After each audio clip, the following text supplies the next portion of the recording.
Hola, ¿cómo estás? Bienvenido y bienvenida a la reunión mensual de la femenil.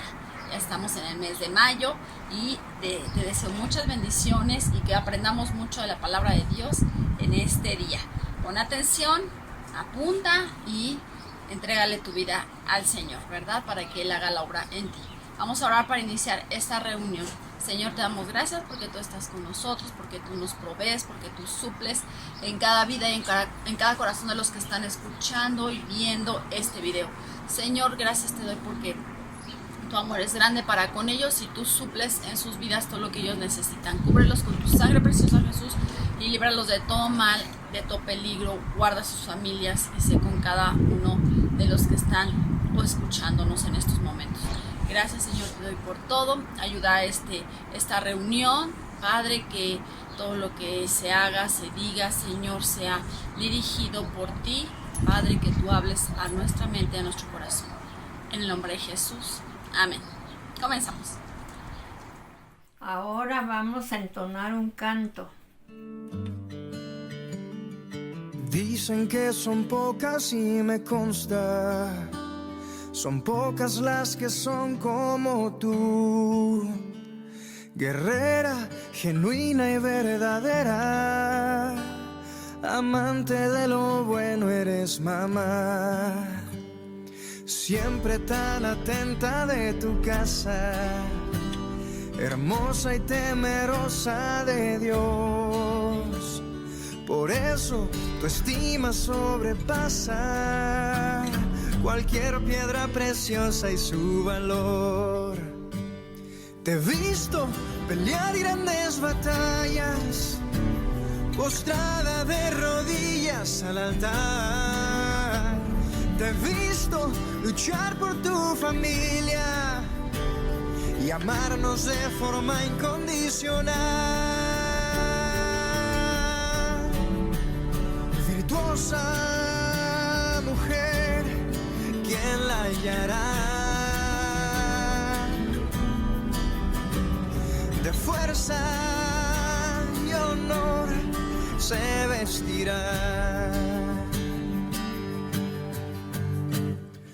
Dicen que son pocas y me consta, son pocas las que son como tú, guerrera, genuina y verdadera, amante de lo bueno eres mamá, siempre tan atenta de tu casa, hermosa y temerosa de Dios.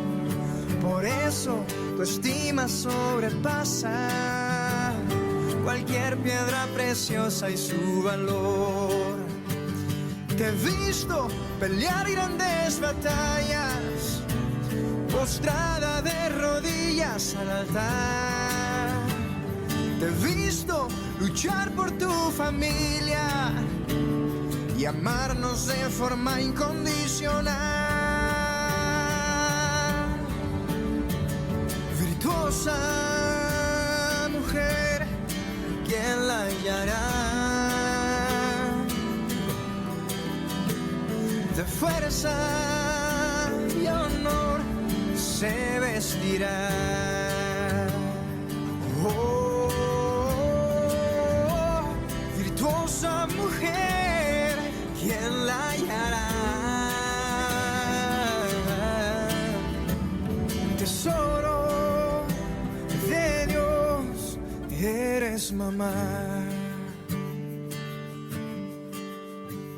Tesoro de Dios, eres mamá. Vamos a dar inicio a nuestro estudio. Hagamos oración. Señor, te damos gracias porque tú nos permites escuchar tu palabra en estos momentos. Te pido que tú, Señor, permitas que nuestra tierra esté disponible para que la semilla caiga en buena tierra y germine y siembre y dé fruto, Padre bendito, al 100%. Gracias, Señor, porque tú estás con nosotros. Guíanos en este momento. Háblanos, Padre. Queremos escuchar tu voz. Gracias por todo. En el nombre de Jesús. Amén.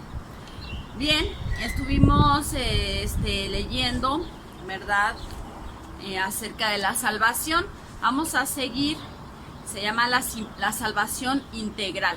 Esta es la tercera parte. Respondamos la pregunta, ¿cómo sucede la salvación? Hemos estado viendo esa pregunta durante las 2 clases pasadas. Debemos comenzar declarando que la salvación es la intervención del Señor Jesucristo, entregando su vida en nuestro lugar para atribuirnos su santidad, adjudicándose Él mismo nuestra culpa. Antecedentes, como dijimos el mes pasado, analizaremos cada una de las verdades que nos ayudarán a entender el milagro de la salvación. Ya hemos reflexionado en la letra P y en la letra E, que la letra P era perdición integral, ¿sí? Que todos necesitamos la salvación porque todos estamos perdidos y todos hemos pecado. Y la esperanza universal, ¿verdad? Que Dios no hace acepción de personas y Él salva a todo aquel que se acerca a Él, ¿verdad? Hoy nos corresponde reflexionar en la siguiente letra del acróstico, la S. Está muy bella este estudio, sustitución real, significa la S, sustitución real. Dios no ignoró nuestro pecado, pero lo condenó en el sacrificio de Cristo. Aquí está hablando el autor, ¿verdad? Dando su experiencia. Cuando recibí el mensaje del Evangelio, 2 cosas impactaron mi vida. Primero, saber que Cristo murió por mí de manera personal y particular. Si hubiera sido el único pecador del mundo y nadie más necesitara de salvación, Cristo hubiera venido a dar su vida por ti y por mí. Esa declaración quebrantó mi corazón.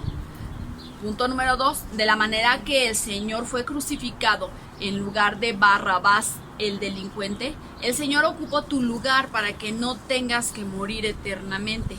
Esta verdad me motivó, dice el autor, me motivó a creer y a entregar mi vida al Señor. No recuerdo todo el sermón del predicador, pero sí recuerdo este texto que se convirtió en mi acta de nacimiento espiritual. En Marcos 15:15 dice, y Pilato, queriendo satisfacer al pueblo, les soltó a Barrabás y entregó a Jesús después para azotarle para que fuese crucificado. No estoy seguro si el pastor contó toda esta historia o el Espíritu Santo me hizo imaginarla. Pude ver a Barrabás en una apestosa celda con cadenas en los pies y en las manos. De pronto entran un par de soldados romanos malhumorados y lo patean para despertarlo. Aunque él estaba despierto, ¿quién puede dormir cuando saben que al amanecer será ejecutado? Le quitan las cadenas y le dicen que puede irse. Barrabás está sorprendido y aunque su instinto le dice corre y vete lo más lejos que puedas, aún no puede creer lo que está pasando. Pregunta ¿por qué? Los soldados le dicen porque vamos a crucificar a otro en tu lugar. Barrabás, aún más intrigado, hace una pregunta más. ¿Qué hizo ese otro para morir en mi lugar? Los soldados son ignorantes, pero algo han escuchado al respecto y uno de ellos responde, dice que es el Hijo de Dios, el Mesías, y que vino a salvar a todos los que creen en él. Además ha dicho que debemos amar al prójimo y que ha de destruir el templo y levantarlo en 3 días. Después ambos soldados estallan en carcajadas y le gritan, vete antes de que Pilato cambie de opinión. Barrabás sale corriendo del calabozo y se mezcla entre la multitud que sigue gritando, crucifícale, crucifícale, y se siente muy extraño de que griten esas consignas de muerte para alguien que él no es. Yo pensé, Barrabás es un ejemplo perfecto de la salvación del Señor, y si no creyó en él, definitivamente merece el infierno.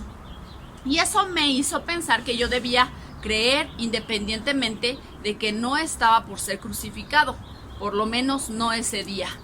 Ahora entiendo que el derecho penal divino, la salvación, es un intercambio de responsabilidades. El inocente Jesús recibe el castigo y la muerte como si fuera culpable, siendo él, ¿verdad?, sin culpa. Más para que yo, culpable de pecado, reciba la vida eterna como si fuera inocente. Analicemos algunas de las palabras que la Biblia usa para referirse a este milagro de la sustitución real, que es lo que vamos a estudiar hoy, sustitución real, ¿sí? Salvación. Primero esa palabra, salvación. Dice en Tito 2:11, porque la gracia de Dios se ha manifestado para salvación a todos los hombres, ¿sí? Seas como seas, alto, güero, chaparrito, o sea, moreno, como seas. Se ha manifestado la salvación para todos los hombres. La palabra significa defensa o auxilio. O sea, la palabra salvación es eso, defensa o auxilio. Tiene que ver con ser librado de una condición o estado indeseable, ¿sí? Cuando dicen, ay, me salvaste, estabas en una condición o estado indeseable y, ay, llega, te salvaron. En la Biblia algunas veces se traduce con la palabra salud. En el Antiguo Testamento se usaba para referirse a la ayuda de Dios en medio de una batalla, ¿sí? Cuando en el Antiguo Testamento dice que se usaba esta palabra salvación cuando Dios, ¿verdad?, les rescataba cuando estaban en una batalla. Y el ser librado de un peligro o de enfermedades, así era referida la palabra salvación en el Antiguo Testamento.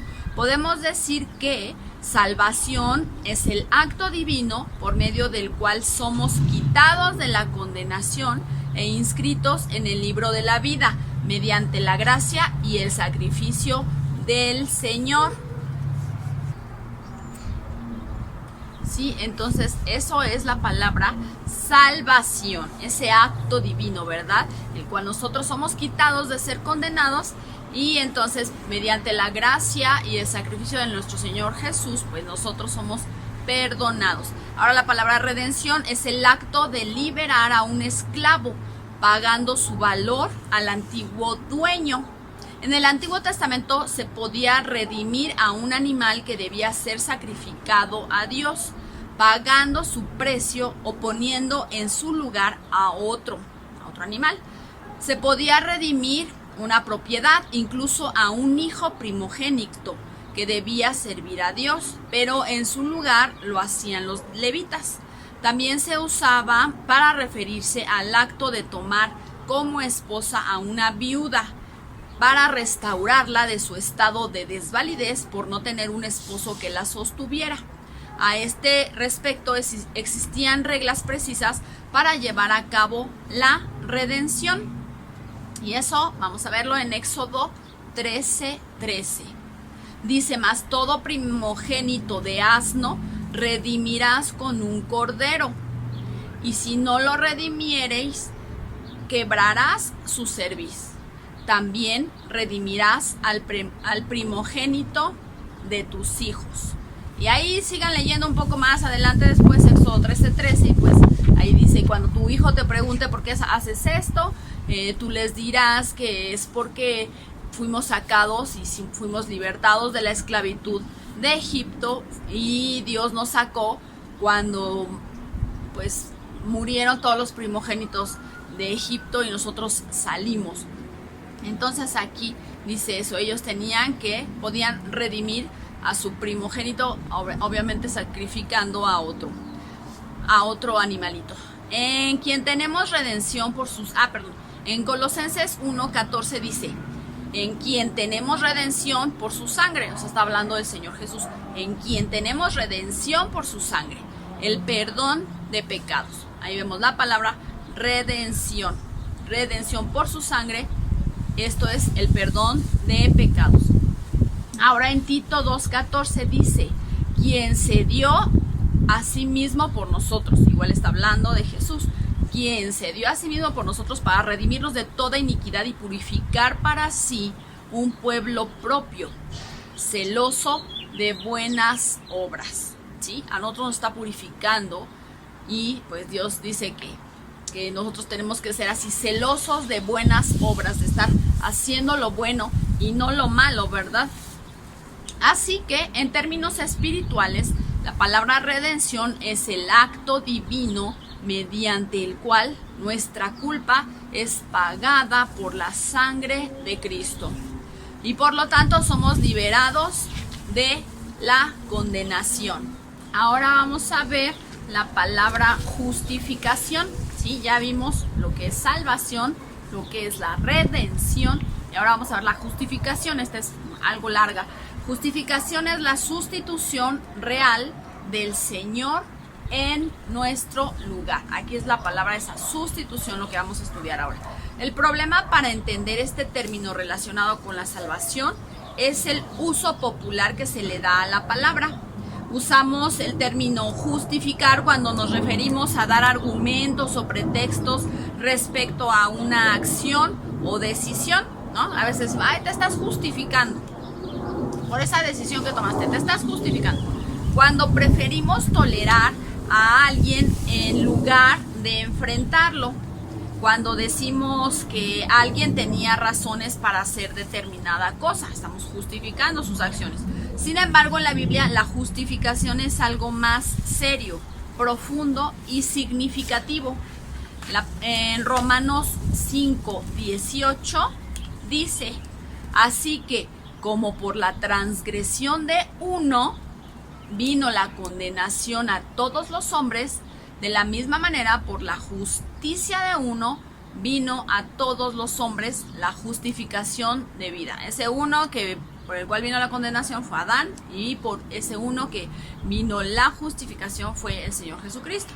Por todo ello podemos hacer las siguientes declaraciones de fe. 1. La justificación es el término legal para referirnos a la salvación por fe. Y eso lo vamos a ver en en Hechos 13:39. Hechos 13:39 dice, y que de todo aquello de que por la ley de Moisés no pudisteis ser justificados, en él es justificado todo aquel que cree. Nosotros, ya se los había dicho, no podemos cumplir toda la ley, ¿verdad?, mosaica, no podemos cumplirla toda, o sea, en su totalidad no podríamos, no podemos, ni los judíos pudieron. Pero aquí por eso nos está diciendo que solamente nosotros lo que tenemos que hacer es creer en el Señor Jesús para poder tener esa justificación. Y ahora vamos de ahí, de Hechos, vamos a Gálatas 2:16. Gálatas 2:16. Sabiendo que el hombre no es justificado por las obras de la ley, sino por la fe de Jesucristo. Nosotros también hemos creído en Jesucristo para ser justificados por la fe de Cristo y no por las obras de la ley, por cuanto por las obras de la ley nadie será justificado. Por más que quisiéramos empeñarnos en hacer todo y cumplir toda la ley, no podríamos. Por eso nos está hablando de fe. Si nosotros estamos creyendo en nuestro Señor Jesucristo, podemos tener esa justificación, ¿sí? Segundo punto, la justificación es ser declarados justos ante Dios al atribuirnos la justicia de Cristo e imputándole a Él el pecado y la culpabilidad nuestra. Es el perdón más pleno. Siempre cuando cometemos algún error casi le echamos la culpa a otra persona, ¿verdad? Pues así ciertamente es lo que pasa con nuestro Señor Jesucristo. Es lo que Él vino a hacer por nosotros y lo que nosotros nos quitan ese pecado que nosotros cometimos y a la culpa la lleva Él. Y esto pues es algo real, no es así como un juego de que, ay, sí, no, tú tienes la culpa, le decimos a cualquier persona que nos rodea, tú tienes la culpa. No, aquí sí, el Señor Jesús llevó la culpa tuya y la culpa mía por tus pecados y por mis pecados. Vamos a ver en Romanos, pero no terminé de leer. El pecado y la culpa nuestra es el perdón más pleno. O sea, no vas a poder encontrar en tu vida algún otro perdón más pleno, como dice aquí, que el que recibiste a través del Señor Jesús.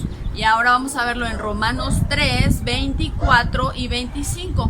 Siendo justificados gratuitamente por su gracia, mediante la redención que es en Cristo Jesús, a quien Dios puso como propiciación por medio de la fe en su sangre, para manifestar su justicia a causa de haber pasado por alto en su paciencia los pecados pasados. Sí, aquí nos está diciendo, fuimos justificados gratuitamente por su gracia, no tienes que pagar nada, no tienes que hacer nada, eso ya lo vimos también en otras lecciones, no tienes que hacer nada, solamente por su gracia y solamente creer en Él.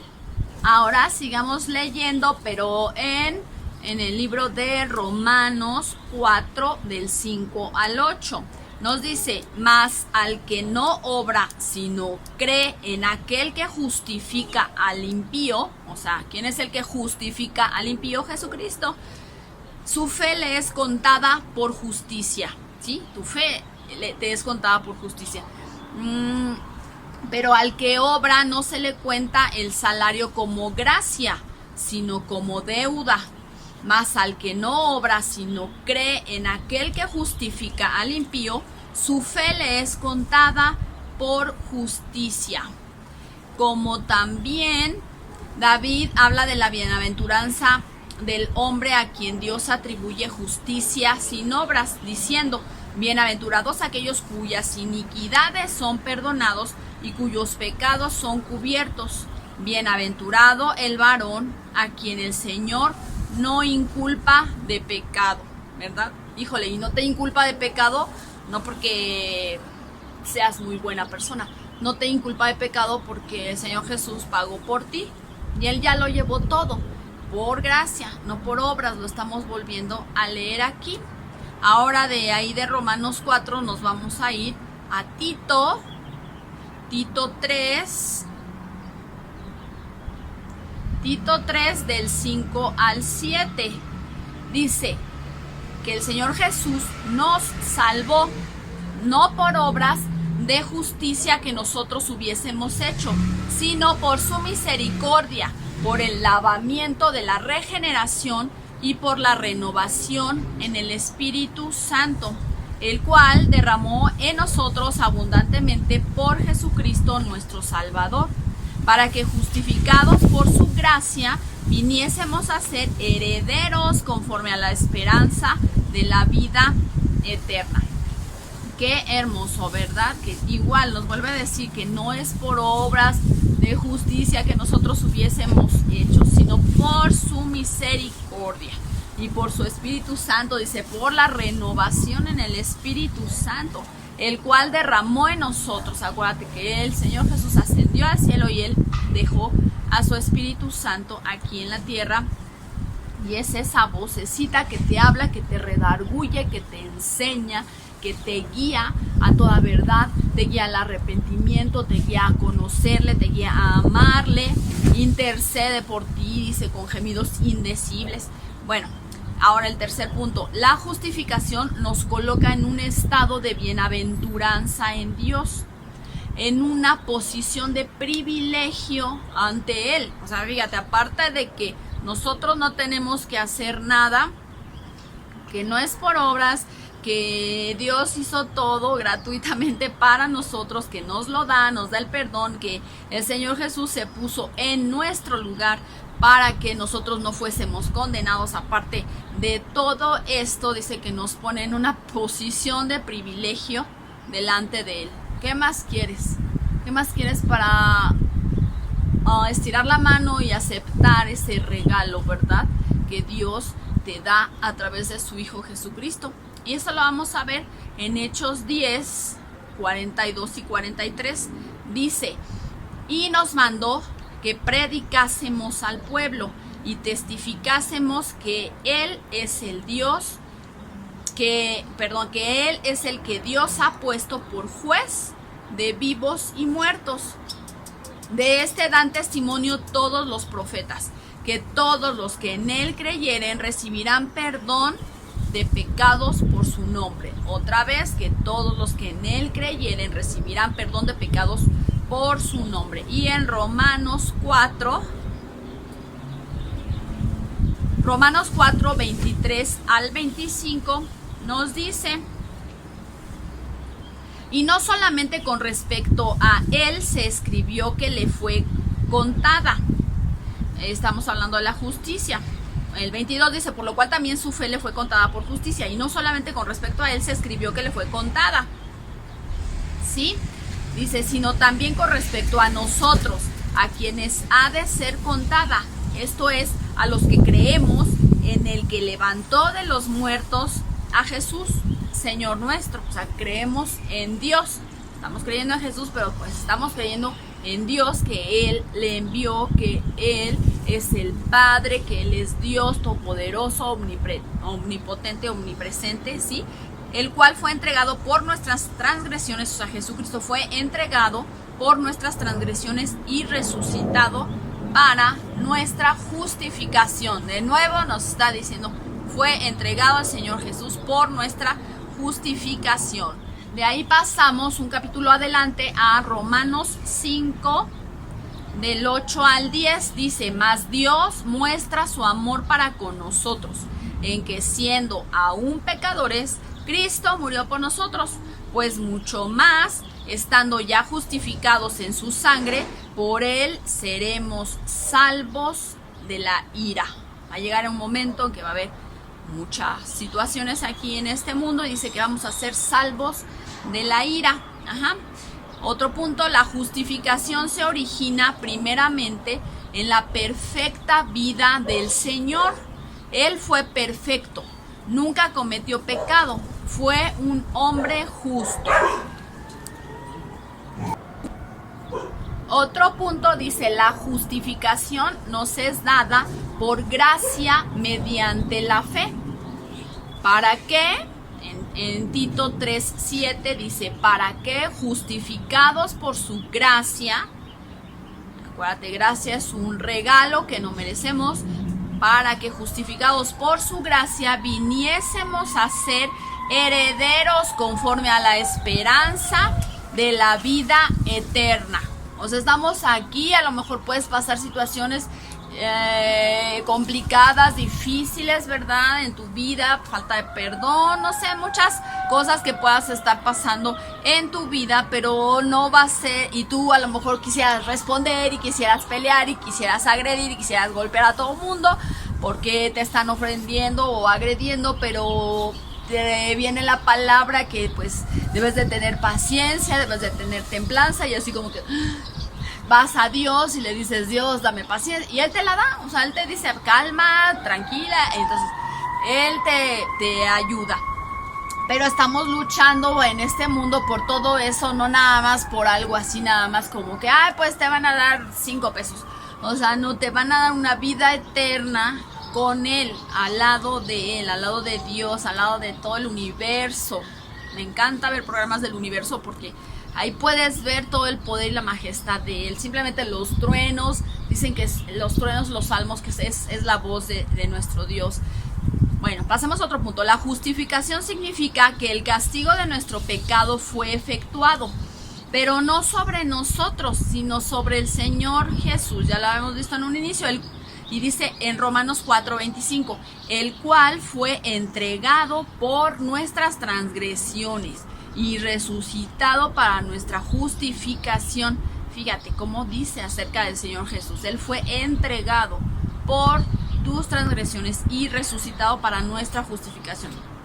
Ahora, otro punto, ya es el penúltimo, dice, la justificación es ser sacados de la condenación y ser puestos en un estado de gracia delante del Señor. ¿Ya ves? O sea, no merecíamos nada y pues fuimos de lo peor, cometimos muchos pecados, pero aún así eres tomado y eres sacado de la condenación y puesto, dice, en un estado de gracia delante del Señor. Dice Romanos 5:1, justificados pues por la fe, siempre está dentro de la fórmula la fe que tú tengas, ¿verdad? Hacia nuestro Señor Jesucristo. Justificados pues por la fe, tenemos paz para con Dios por medio de nuestro Señor Jesucristo. Siempre está así. Tú tienes paz para con Dios por medio del Señor Jesucristo. El Señor Jesucristo nunca se sale de la fórmula también. O sea, siempre es tu fe en Jesús y te acerca a Dios. O sea, siempre están ellos presentes. El Espíritu Santo también, ¿verdad? Ahora vamos a ver el otro punto. Dice, la justificación es el acto mediante el cual Dios pone sobre el Señor Jesucristo nuestro pecado. Y todo el castigo que merecemos por Él y pone sobre nosotros la perfección y justicia del Señor Jesús. Y dice en 2 Corintios 5:21, al que no conoció pecado, o sea, al Señor Jesús que no conoció pecado, por nosotros lo hizo pecado, para que nosotros fuésemos hechos justicia de Dios en Él, ¿verdad? El Señor Jesús, Él llevó y cargó el pecado de todo el mundo, por eso Él se sintió angustiado cuando estaba en la cruz, por eso Él dijo, Dios mío, ¿por qué me has desamparado? Él profirió palabras de tengo sed, porque tenía angustia en su alma, porque Él estaba llevando tu pecado y el de todo el mundo, en la época pasada, en la época presente y en la época futura, ¿verdad? Lo que vayamos a cometer. Él llevó ya toda esa carga en la cruz, por eso Él padeció tanto en esos momentos, ¿verdad? Porque lo estaba haciendo por ti, y dice aquí que el pecado nuestro fue puesto en Él para que nosotros fuésemos justificados. Qué hermoso ver a todo lo que nuestro Señor Jesús y Dios lo hizo, y Él pues así lo planeó y así lo hizo, porque no podía venir a morir un hombre. El Señor Jesús se hizo hombre, ¿verdad? Para morir por nosotros los hombres, pero no pudo haber agarrado así como que, bueno, vamos a agarrar a Moisés, vamos a agarrar a Abraham, o vamos a agarrar a Noé, o algún personaje bíblico. Dios no podía agarrar a uno de esos personajes, porque esos personajes pues son hombres, ¿verdad? Como nosotros, y esos personajes se equivocan, esos personajes son, ahora sí que es hombre, y dice la palabra de Dios, maldito el hombre que confía en el hombre. Entonces nosotros no podíamos llegar a través de algún personaje aquí terrestre, ¿verdad? No podíamos llegar a Dios, no podía ser uno de ellos el que hiciera ese sacrificio. Tenía que venir Dios mismo, ¿verdad? A morir por nosotros, y eso nada más fue una muestrita como de su amor. Imagínate, Dios tiene control de todo el universo y todo. O sea, si Dios hubiese dejado así caer aquí a todos los humanos, pues no, pues yo creo que nos moríamos. O sea, es una fuerza, un poder, o sea, inmenso que no podíamos contener. Si acuérdate que cuando el pueblo de Israel andaba ahí pues en el desierto, y de repente dice que la presencia de Dios descendía en forma de fuego en el monte Sinaí, todos los judíos se espantaban y no querían ni siquiera ver, no querían acercarse, decían, no, es que nos acercamos y vamos a morir de la presencia de Dios. Yo creo que se sentía una presencia así, imagínense, dejan a Dios caer así como, a ver, voy a salvarlos, y baja Él totalmente, nos derrite o nos desbaratamos. Pero envió a su Hijo Jesús, Él tenía todo planeado. Él envió a su Hijo Jesús a que naciese, ¿verdad? A través de una virgen y toda la historia que conocemos. Y Él pues fue hombre, fue una persona en carne y hueso como nosotros, pero no dejó su divinidad. Él seguía siendo Dios. Y vamos a ver aquí, en el Antiguo Testamento se nos dice que el sumo sacerdote entraba en el lugar santísimo para entregar el sacrificio de un cordero por el perdón de pecados del pueblo. Aquello era un símbolo que prefiguraba lo que el Señor Jesús haría por nosotros. Y dice en Hebreos 9:24, porque no entró Cristo en el santuario hecho de mano, figura del verdadero, sino en el cielo mismo, para presentarse ahora por nosotros ante Dios. ¿Sí? La sustitución es un asunto real y es la única oportunidad que tenemos de experimentar la salvación. De otra manera, estamos perdidos. Si nosotros pues no creyéramos, o bueno, aunque no lo creyéramos, pues el Señor Jesús ya lo hizo. Si tú crees o no crees que el Señor Jesús llevó tus pecados y Él ya hizo todo por ti en la cruz, bueno, pues ahora sí que discúlpame, pero es tu problema, no creerlo. El Señor Jesús ya lo hizo. Él no tenía que decir, ay, pues como tú no lo crees, voy a ir otra vez y voy a morir y me voy a presentar delante de ti para que me toques mis heridas y creas. Pues no, Él lo hizo una sola vez y para siempre. ¿Sí? Pero esa es la única oportunidad, dice, que tenemos para experimentar la salvación. De otra manera estaríamos perdidos. Ahora viene la conclusión. Bien, la conclusión de nuestro estudio del día de hoy dice: la salvación es una transacción del derecho penal divino en donde un inocente, o sea, el Señor Jesús, después de vivir una vida perfecta, muere como un vil pecador, para que un pecador, como cada uno de nosotros, podamos vivir como perfectos, ¿verdad? Qué tremendo, esa es la sustitución que estamos viendo, esa palabra, ¿sí? Él ocupó nuestro lugar y eso debería provocar en nosotros fe, esperanza, amor y sobre todo gratitud, ¿verdad? No ser pues personas que, pues sí, desagradecido es lo contrario a la gratitud, que digamos, ay, pues lo hizo pues porque él quiso, o sea, no, que seamos agradecidos por todo lo que estamos estudiando que el Señor Jesús hizo por nosotros, ¿verdad? Aquí hay una nota aquí, una historia pequeña. Dice: un rey muy justo y bueno dijo esta ley: si alguien roba, para pagar su pecado de robo, debe dar un ojo. Después de un tiempo, en el reino no había rateros, aunque había uno que otro tuerto, que ya habían robado. Un día, el primer ministro vino al rey y le dijo: hemos hallado al príncipe, tu hijo, robando. Dinos qué hacer, oh rey justo y bueno. El rey no podía faltar a la ley que él mismo había decretado. Así que dijo: traigan a mi hijo, yo mismo haré justicia. Trajeron a su hijo atado de pies y manos. El rey sacó su propio puñal y ante sus ministros el rey sacó su propio ojo, el suyo, el de él mismo, y poniéndole sobre una charola de plata dijo: ahí está el ojo, suelten a mi hijo, su falta ha sido pagada. La muerte de Cristo fue la sustitución de su vida por la nuestra. Él ocupó nuestro lugar para que nosotros podamos estar en la vida eterna. Qué hermosa, ¿verdad? Esta historia. Dice: la salvación es una tarea imposible para nosotros. Pretender alcanzarla es caminar con orgullo y soberbia rumbo al fracaso más rotundo. Rechazarla es la más grande insensatez, pero aceptarla con humildad y gratitud es la más grande bendición que un ser humano puede experimentar. Entonces, debes de ser sabio para seguir a Dios, ¿verdad? Y la palabra de nuestro Señor dice que si tú te sientes falto de sabiduría, la demandes a Él. Haz una oración y dile: Dios, dame sabiduría para poder entender todo esto que se me hace complejo, complicado.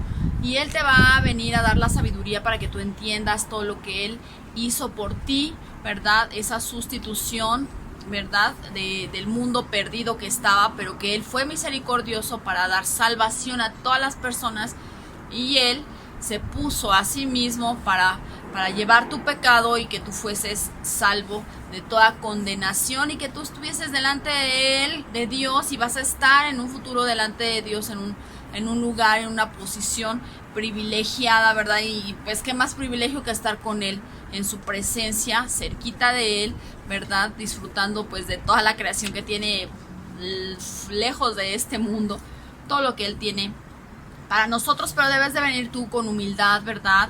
Con gratitud delante de Él, como lo que leímos aquí, nunca con orgullo de que no, yo no necesito a un Dios, yo todo lo puedo. No, nunca con orgullo, porque Dios dice que desprecia al orgulloso, mas mira con agrado, ¿verdad? Al humilde de corazón. Así que tú, pues, preséntate así delante de Él, con humildad, con gratitud de todo lo que Él ha hecho por ti. Vamos a dar gracias a Dios por su palabra. Señor, te agradecemos en esta tarde, en esta mañana, perdón por el día que tú nos has dado, nos has concedido a aprender más de tu palabra. Gracias te damos por todo lo que tu Hijo Jesús hizo por nosotros, porque Él se puso para que nosotros tuviésemos salvación y tuviésemos entrada y acceso directo a ti, mi Dios todopoderoso. Gracias te doy porque tú estás con nosotros y tú ven a llenar todo vacío, todo espacio que ahí está, Señor, sin completarse en la vida de cada persona oyente, Señor, y ven tú a satisfacer a plenitud sus vidas, sus mentes, ¿verdad? Sus corazones, sus cuerpos en estos momentos que necesitan muchos sanidad, Padre. Ven tú a dar sanidad a sus cuerpos, libertad, Señor, porque tu Hijo Jesús lo hizo por nosotros. Y tú ven a dar esa paz y esa tranquilidad en nuestro corazón. Gracias, Señor, por tu palabra, por tu amor. Gracias por esa sustitución real que tú hiciste por nosotros. Gracias te damos en el nombre de Jesús. Amén. Gracias por haber estado aquí con nosotros y pues viene, ¿verdad?, el festejo del Día de la Mamá para todas las mujercitas que son mamás. Les mando un fuerte abrazo, que Dios las bendiga, las colme de su amor, de paciencia, ¿verdad?, de sabiduría. La mujer necesita mucha sabiduría para estar delante de ahí de sus hijos, de sus esposos, en sus casas. Y no es sabiduría humana, es sabiduría de Dios. Necesitas tener su conocimiento. Por eso ven a la palabra y llénate de Él. Yo te mando un abrazo y gracias porque estuviste aquí en esta reunión. Gracias por todo. Cuídense. Bendiciones.